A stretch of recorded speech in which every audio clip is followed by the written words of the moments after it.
Are you a highly sensitive person who has an intense desire or craving to feel wanted? Well, many HSPs, many highly sensitive people, have strong vulnerabilities when it comes to feeling desired and feeling wanted in relationships. Although reality is that it's really a universal desire, right? Everyone wants to feel wanted. But for HSPs in particular, this can feel even more magnified. And here's why. Growing up, you might have been bullied a lot because you were different. Because as an HSP, as a highly sensitive person, you were simply different to most other people. You were different to the remaining 80% of the population. Maybe you also felt invalidated at home. Maybe you were told that you were exaggerating, that you were overreacting because you felt everything so intensely, from feelings to lights and sounds. What all of that leaves us with is this deep and intense desire to want to feel fully accepted and understood, and wanting to feel seen and heard and valued.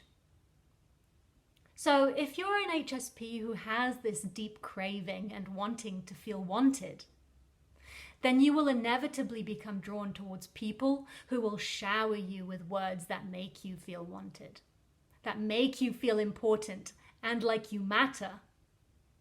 And this is where meeting narcissists and love bombing becomes problematic. Now, if you're not familiar with the term love bombing, it's when narcissists tell you all of the things you want to hear. They put you on a pedestal only to devalue you and discard you afterwards. It's a very manipulative process. So early on in a narcissistic relationship, they'll tell you things like, I've never met anyone like you before. You're so amazing. You're my everything. I can't live without you. So they might also tell you that they love you after just a few days or a couple weeks of meeting you. There's this intensity to it. It's like an intense longing and needing. So for the victim, or for the HSP in this case, it can feel flattering if you suddenly feel desired and wanted, right? Especially if you've spent most of your life feeling invalidated and not feeling desired because of your differences. What narcissists desire is supply and validation. But HSPs can crave validation themselves, and narcissists feed on it. They feed on that supply and validation from others, and they like to put themselves on a pedestal to feel superior, so they start to crave that validation themselves. And HSPs provide exactly that for them. They provide them with the validation that they want, because HSPs want that validation themselves. HSPs want to feel desired. They want to feel wanted.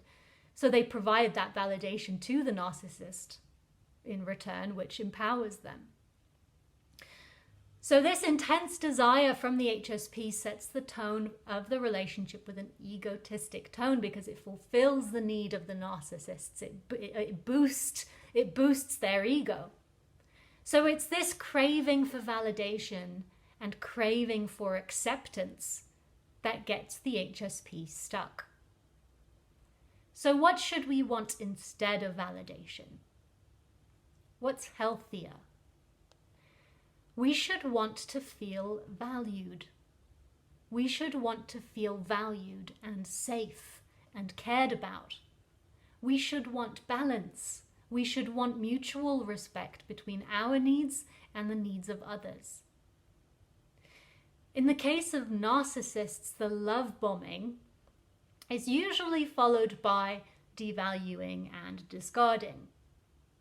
But in healthy relationships, what happens after the initial honeymoon phase, the honeymoon period, is a feeling of being valued. You start to notice the balance of give and take and respect during that stage, rather than feeling devalued or discarded. So it's really important to learn what valuing means, or feeling valued really means. And that in fact, it doesn't feel like love bombing. It's It's not a sudden high that you get. When you're trauma bonded, the feeling of being valued is often written off as feeling boring or not exciting enough. Does that sound like you? Have you ever been at the beginning of relationships where it doesn't feel exciting enough, or it feels a little bit boring after that honeymoon phase? The truth is that feeling valued and offering value in return, that exchange of feeling valued, that even balanced exchange, is more lasting. Narcissistic people are not capable of valuing or respecting other people's needs in this way. If you try to explain it to them, they'll call you crazy, they'll invalidate you. I mean, whatever it is under the sun, right? They'll invalidate what you're saying. They don't have the mental capability of understanding what it really means to properly value and respect someone's needs. Because valuing someone requires empathy, it requires self-awareness, it requires the willingness to compromise, and to have rational conversations where both people feel heard. The thing is that feeling valued is not a magical or a fairy tale-like thing. It's not a feeling of being smothered with intense love. Feeling valued is simply about being heard. It's about feeling like your needs matter and making compromises, not sacrificing yourself. It's not about feeling pushed to do something you don't feel comfortable with just because you feel you have to please them. And it's not feeling like you're being competed against all the time. So maybe growing up, you were not valued in the right ways. And if that's the case, it only sets you up for wanting extreme and intense feelings of being wanted. So it's not your fault, and it never was your fault. But it is important to take your own healing into your own hands now, and to not be afraid to ask for help. Healing work is necessary to break that trauma bond, so that ultimately you only allow into your life those who are capable of valuing you. Is this a pattern that you recognize and that maybe you're trying to work through? Let me know in the comments. And if you're looking to finally break this trauma bond, then please don't be afraid to ask for help. I'm always happy to talk, so my door is always open in my DMs, or just go ahead in the links in my bio and you can book your free call with me right away. And I'm happy to serve you in whatever way I can. And let's talk about how I can serve you so that we can finally break this pattern for you, okay? Sending you all my love.